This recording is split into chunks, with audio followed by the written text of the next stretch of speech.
Rudy Tomjanovich is considered one of the most underrated coaches in NBA history. Why? Because he dared to use a tactic so crazy that even other coaches could not understand it. Yet he would destroy them all, not only by winning one NBA championship with only one star and a bunch of role players, but then guiding a team no one believed in to back-to-back championships, securing the greatest underdog title of all time. So how did he pull this all off? The answer lies in a risky strategy that wouldn't just eventually put him in the Hall of Fame, it would predict the future of basketball. To understand why it took so long for others to see Rudy T's genius, we have to go back to the beginning of the modern NBA, where he was first becoming a legend as a player. After playing at the University of Michigan, where he set rebounding records that would stand for decades, Rudy T was selected second overall by the Houston Rockets in the 1970 NBA draft. It was here that the 6'8" forward from Hamtramck, Michigan had established himself as one of the league's most reliable scorers and rebounders. By 1977, Tomjanovich had already made 4 All-Star appearances and was averaging over 21 points per game for his career. Along with his rebounding skills, his mid-range shot was nearly automatic, making him a very valuable player. But then came December 9th, 1977, a night that would forever change Rudy T's career and life. During a game between the Rockets and the Lakers, a scuffle broke out near mid-court. As Tomjanovich ran towards the fight, seemingly to play peacemaker, Kermit Washington of the Lakers turned and delivered a punch that doctors would later compare to 2 locomotives traveling at full speed, colliding. The impact was horrifying. Tomjanovich collapsed immediately, blood pooling beneath him on the court. Players and coaches looked on in fear as medical staff rushed to help him. When Tomjanovich arrived at the hospital, doctors discovered the true extreme extent of his injuries. A head trauma specialist found that the top of Rudy's skull was actually dislocated. Even more alarming was the bitter taste of Tomjanovich's mouth, which his doctor, Dr. Toffel, identified as spinal fluid leaking from his brain. This traumatic experience would shape the rest of his life and lead into everything about his basketball and personal career that would make him so great. But for now, the facial damage was so extreme that hospital staff wouldn't allow him to look at himself in the mirror for 3 days. The worry was that he would not be able to recognize himself, and it would create a panic in his mind about who he was. Eventually, once he was able to look in the mirror, he said, "I looked like the Elephant Man," with his face swollen twice its normal size and distorted beyond recognition. Never mind his basketball career, they weren't sure if he would even survive. While this incident had nothing to do with basketball in a sense of him trying to survive, it was his first brush with the unexpected and would be a lesson that would define his coaching philosophy later on. When he finally returned the following season, he wore a protective face mask. Yet, remarkably, his performance had hardly suffered. He averaged 19 points and 8 rebounds per game and earned his 5th All-Star selections just months after an injury that should have ended his career and maybe even his life. But how does this story transform a player into a coach that would use risky tactics to win the most underdog championship of all time? And how would Tomjanovich dare to use strategies that players loved, but even other coaches could not understand? And we had a strategy that we used. In fact, I got criticized by some of the coaches that I respected, but I couldn't tell them the reason we were doing it. You see, at this point, he understood just how fragile a player's career could be, more than any other coach possible. He knew what it meant to have everything taken away in an instant and the mental strength required to climb back. But from all of that, he never desired to be a coach in the first place. Tomjanovich would retire in 1981 from playing, becoming a scout for the same Houston team. He would also have his jersey retired by the Rockets in 1982, and by 1983 was promoted to assistant coach, where he would remain even under different head coaches. After spending 9 years quietly working as an assistant coach behind the scenes, Rudy T had developed a basketball mind that few in the organization truly appreciated, and no one really knew about. After being largely an average playoff team for 10 years, apart from a finals appearance where they lost to the Celtics in 1986, the Rockets owner fired then head coach Don Chaney, wanting something to change within the organization, and as he said, "You can't fire the team." But in a twist, the Rockets approached Tomjanovich about becoming head coach in 1992, in the middle of the season. His first instinct wasn't excitement though, it was hesitation. "I don't know if I ever would have gone out and applied for the job," Tomjanovich admitted. "I don't seek the spotlight." And this was not a fake response, it was sincere. Rudy T had spent nearly a decade learning the coaching ropes under Bill Fitch, under Don Chaney, developing his basketball philosophy away from the public eye. He was comfortable analyzing film, developing game plans, and working directly with the players. That is what he was great at, that is what he loved, and that is what he was used to. He wasn't used to standing in front of cameras or making the final decisions, let alone being the one to create unique and risky philosophies and tactics that would change the way the game was played. One of his fellow assistant coaches actually played a crucial role in convincing him to take the head coaching job. That vote of confidence was exactly what Tomjanovich needed. He took the job. Despite his reluctance to step into the spotlight, he understood the opportunity before him. The Rockets were a team with immense potential, but plagued by inconsistency, chemistry issues, and tactics that simply didn't maximize the talents of their team. They needed a new voice, someone who could connect with the players while demanding that accountability. And also someone to, create tactics that would suit them, but also be daring. And in a time of Michael Jordan, Bad Boy Pistons, Magic Johnson, it felt like there weren't a lot of championship opportunities available to the other teams. From his first day as head coach, Rudy T established a straightforward coaching philosophy that would define every team he ever coached. No bull, that's the biggest thing. I just told everybody that I'd be straight with them if they were straight with me. This direct approach was a huge departure from the previous coaching styles the team had experienced and from what many in the NBA had experienced.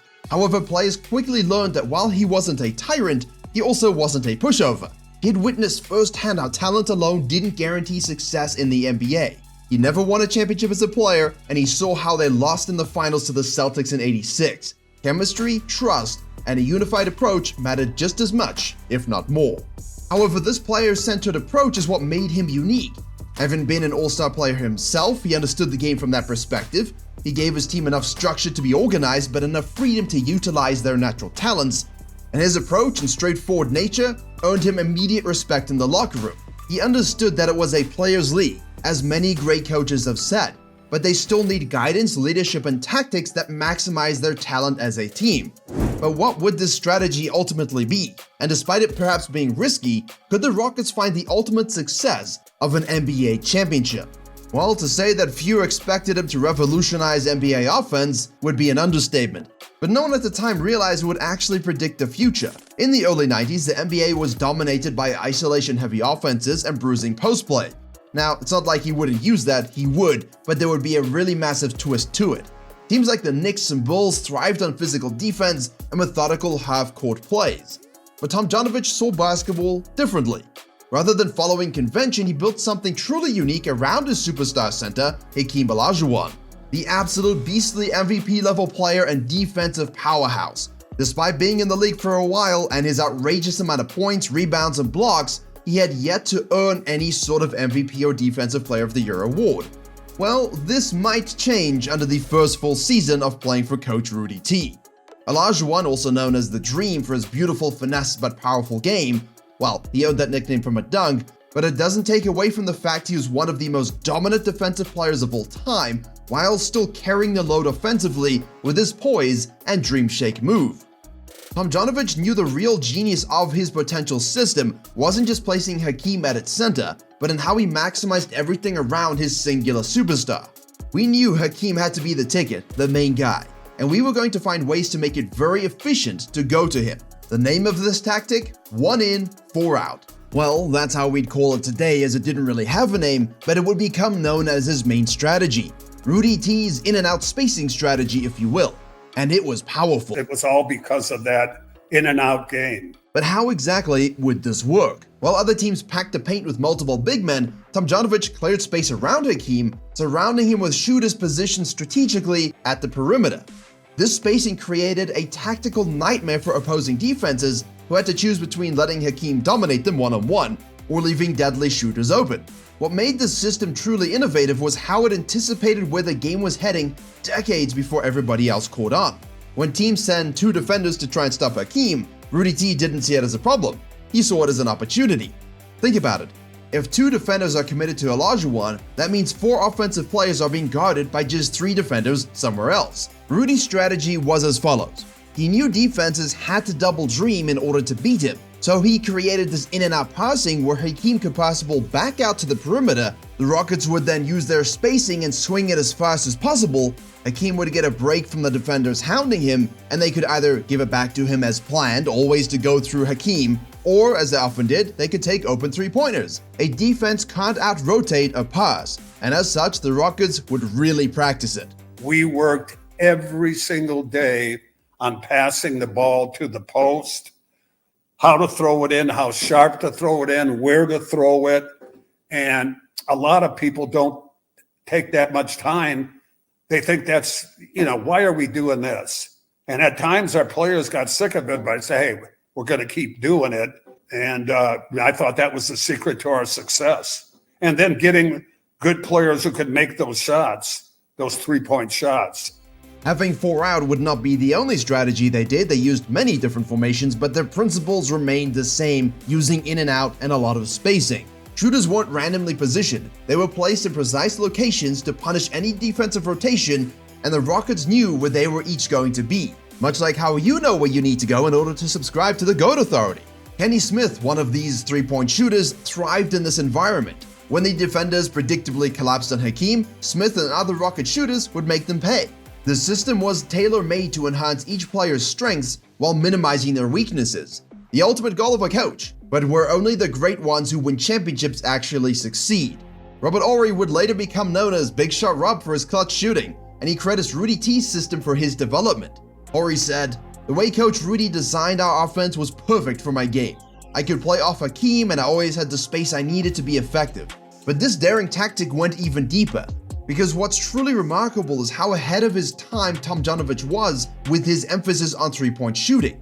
While today's NBA features teams launching 35, 40 three-pointers per game, this was absolutely unheard of in the mid-90s.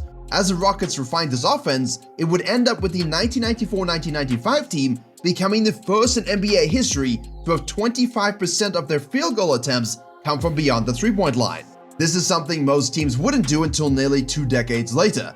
Now, there was a period of time where the three-point line was moved forward and then moved back again, but even before this 25% threshold, in 1994 they already led the league in three-point shooting. To put this in perspective, the league average for three-point attempt rate that season was just under 12%. The Rockets weren't just slightly above average, they were statistical outliers, pioneers of a style that would eventually become the NBA standard.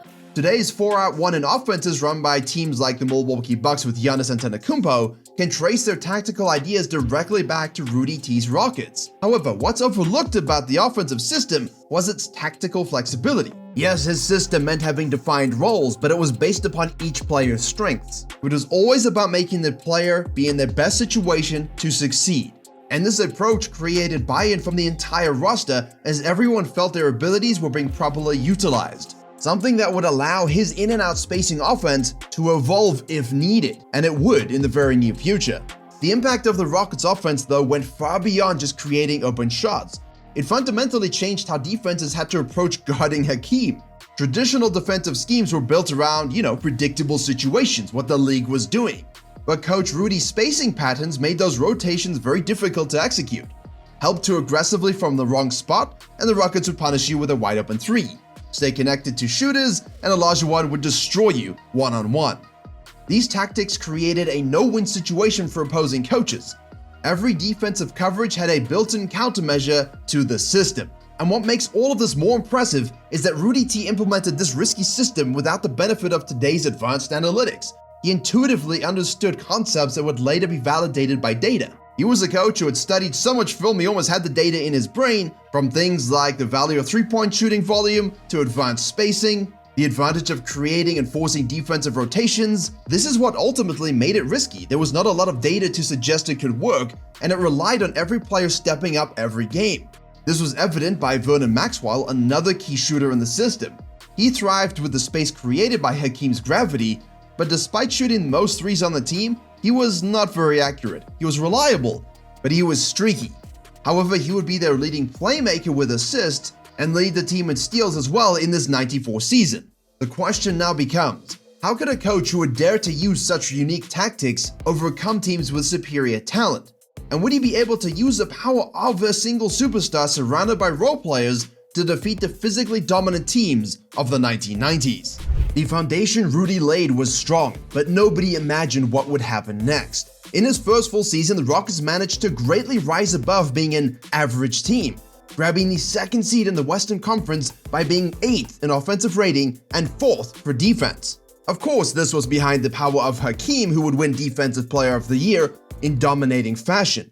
Sadly, they would lose in the second round of the playoffs in 7 games to the young and talented Seattle Supersonics team, but no one viewed this as a failure, only an important stepping stone. Rudy T's schemes were basically prototypical designs for the modern NBA. Quick ball movement, smart spacing, and while this worked greatly to make Hakeem a beast, they never were top of the league in terms of pace or scoring points, because they were still built on the back of strong defense. He was ahead of his time in using video analysis to dissect opponents, spending many late nights that would eventually also affect his health. That is where their advantages came from, the hard work of their coach, which in his career would force him to be hospitalized for exhaustion, and later health issues would cause him to retire early, but for now, his number one priority was making the Rockets the best possible team. Now, with his focus on team chemistry over individual stats, it had transformed the Rockets' locker room, shifting players from personal agendas to a shared purpose of winning. This cultural shift turned an undisciplined and average team into a cohesive unit, laying the foundation for the 1993-1994 season, where goals were now a lot higher than they had ever been for Houston. The Rockets stormed out of the gate with 15 straight wins to open the year, and the rest of the NBA realized there was another dominant force rising. Yet the basketball world remained unconvinced that this team had what it took to go all the way. And as the season progressed, the Rockets maintained their high level of play, winning 58 games and finishing as the second seed again in the Western Conference. Impressive by any standard, but not enough to convince all the skeptics that they were legitimate championship material. Largely because despite their record, and despite being a dominant defensive team with the second highest defensive rating, their offense wasn't actually that impressive statistically, being only middle of the league. They would lead the league in three-point shooting volume though, and for all of the power that Coach Rudy T's tactics could unleash, for all of the upside it had, the risk was very clearly there, and he would have to be daring to use it in the playoffs. Why? Because this is where the system would face its true test. Hakeem had just won the Defensive Player of the Year award again, and now MVP as well. The only other time when that happened was in 1988 when Michael Jordan did it, and it would not be replicated again until Giannis would do it in 2020. So if you have only one superstar, have the best in the league, like Houston had with Olajuwon. An absolute complete player that would lead the league in blocks by the time he retired, plus lead the league in steals for his position, and he was so skilled that even Michael Jordan said he would put the dream in his best all-time starting 5. Yes, that means putting him over Shaq and everybody else. In addition to being the only all-star, he was also by far their highest scorer. Yet, despite this, Coach T would always have the players focus on the whole team and playing together for each other. And this season, unlike the 80s filled with the first-round exits, the Rockets would easily take care of business against the Portland Trail Blazers.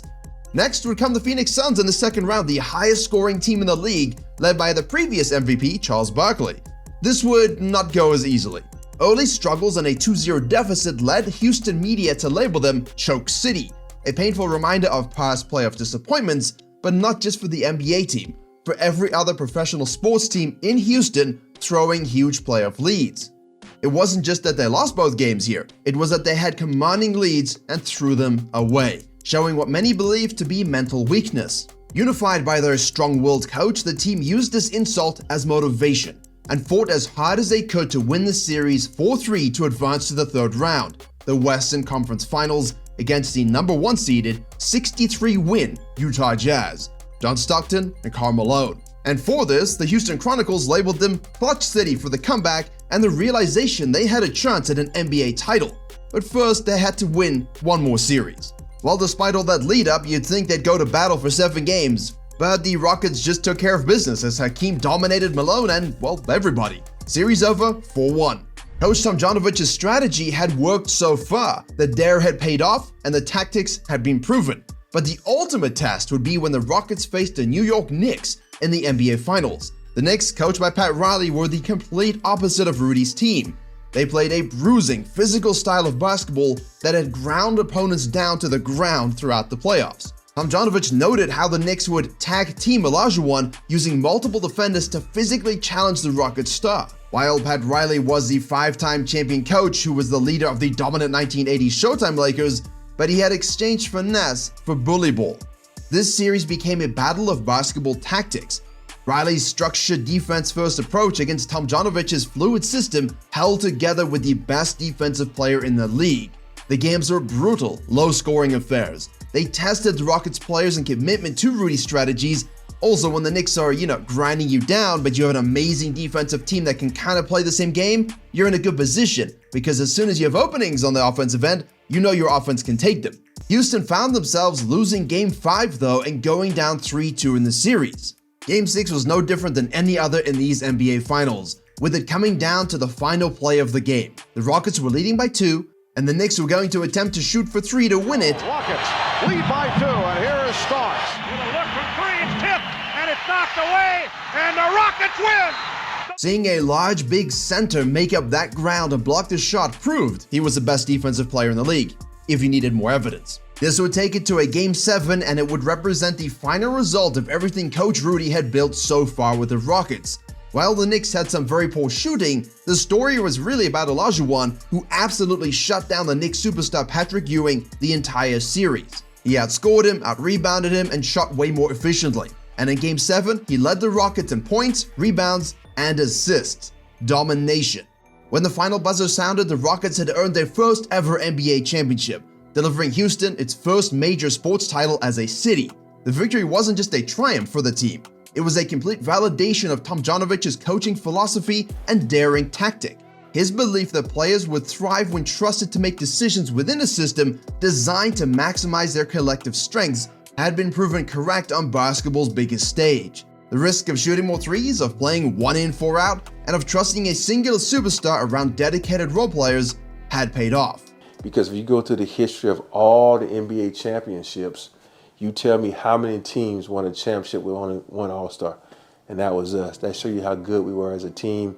It was about how Coach T had created an environment where everyone contributed meaningfully to the greater goal. However, there's always the idea of the disease of more. Pat Riley's term: when teams win, they want to all earn more money, get more minutes, and then win again.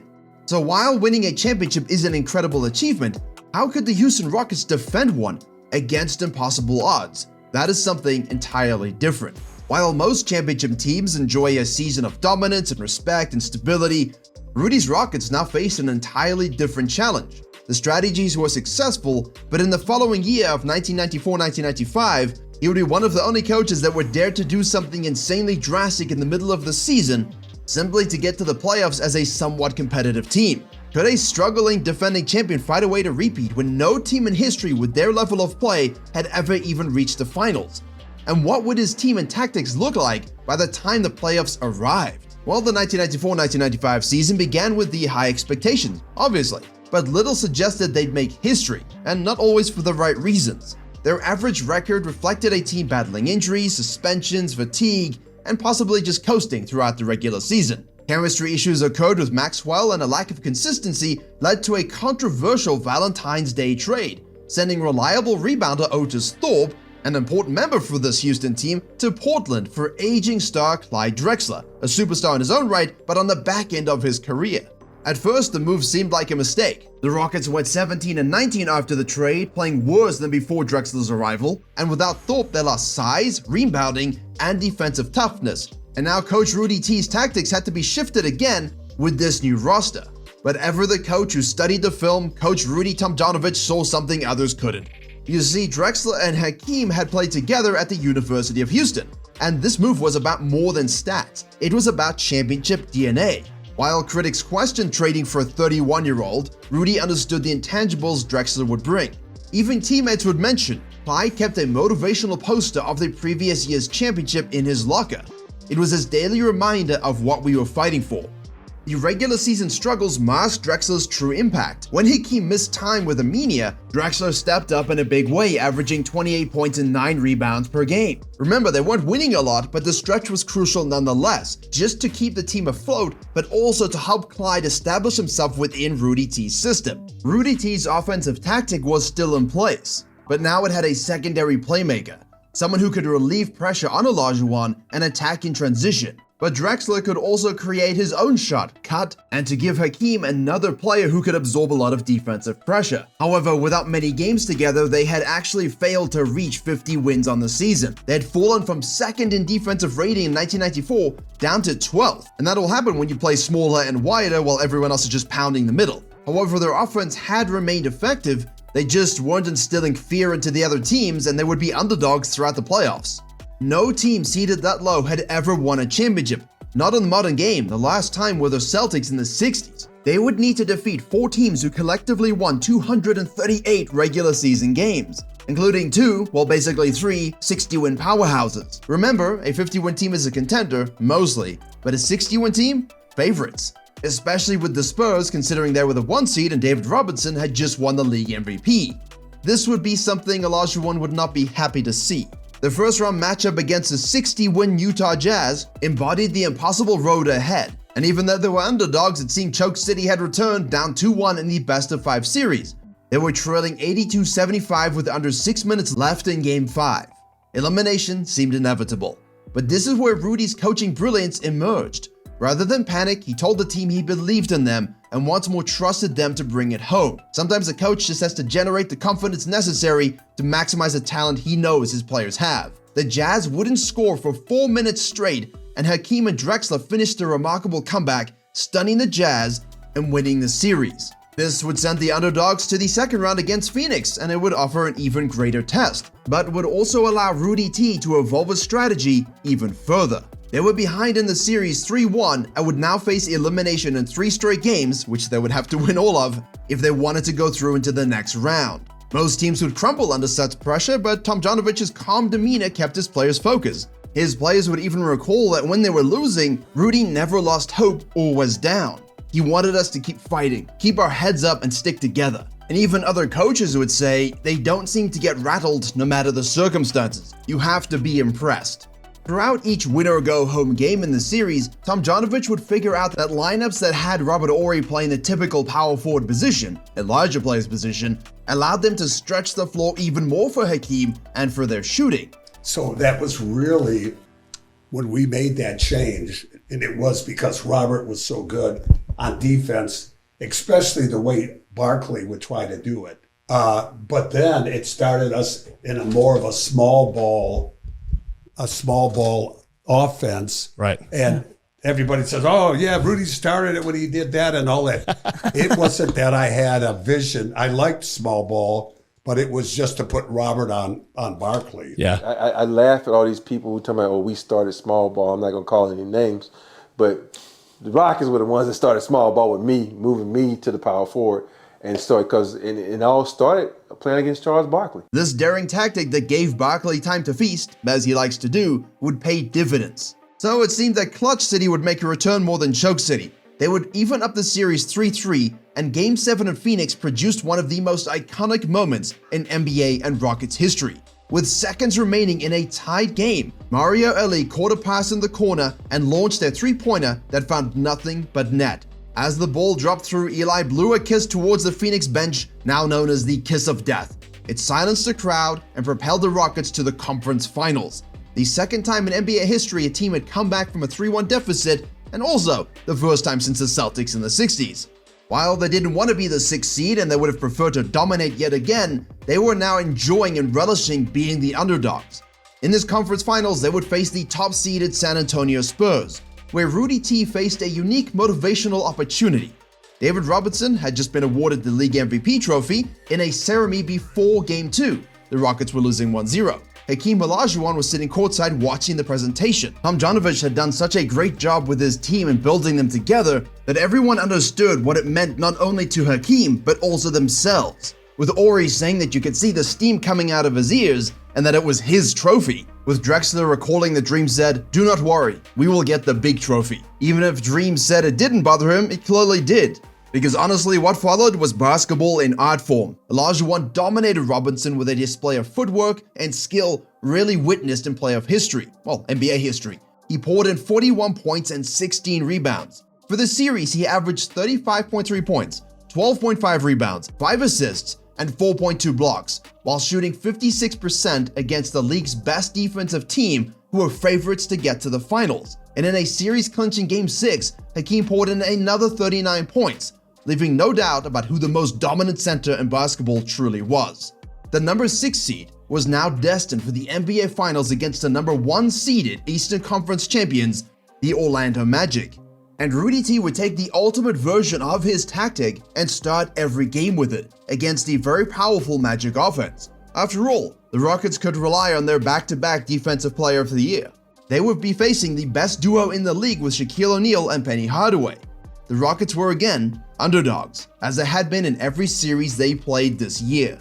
The young, talented Magic had home court advantage and were widely favored by analysts who believed the Rockets' miraculous run would finally end. After all, they had overcome way too many improbable scenarios already, much less with a unique strategy like Rudy T's in-and-out spacing strategy and only one superstar. While Drexler he wasn't currently one anymore. Game 1 showcased Rudy's ability to once again empower his players in crucial moments. With seconds remaining and the Rockets trailing by 3, Kenny Smith delivered one of the most clutch shots in finals history. Smith looking for the three. He's been on fire and hits. He's tied the game. That was his 7th three-pointer of the game, setting a finals record and forcing overtime. And then the Rockets would win in overtime with 0.3 seconds remaining as Hakeem would tip in a missed Drexler shot. It seems that the defending champions were really living up to the Clutch City name. Throughout the series, Tomjanovich continually found ways to counter Orlando's adjustments. When they focused on Olajuwon, he created opportunities for others. When they tried to control the tempo, he unleashed Drexler in transition. The Magic simply had no answer for Rudy's strategic flexibility. There is a reason this way of playing is the way of the modern NBA. And after a really close clutch win in Game 3 to go up 3-0, the Rockets would clean up in Game 4 and win the finals in a sweep. Coach Rudy T delivered perhaps the most famous quote of his career and one of the most famous of all time. I have one thing to say to those non-believers. Don't ever underestimate the heart of a champion.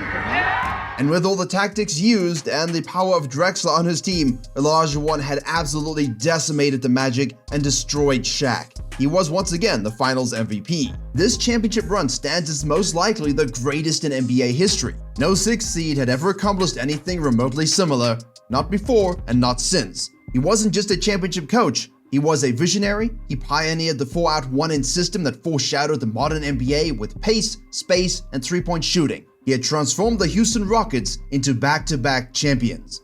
Another coach who enjoyed the concept of spacing and playing different kinds of strategies was Steve Kerr. This man just couldn't stop winning. Click to figure out how.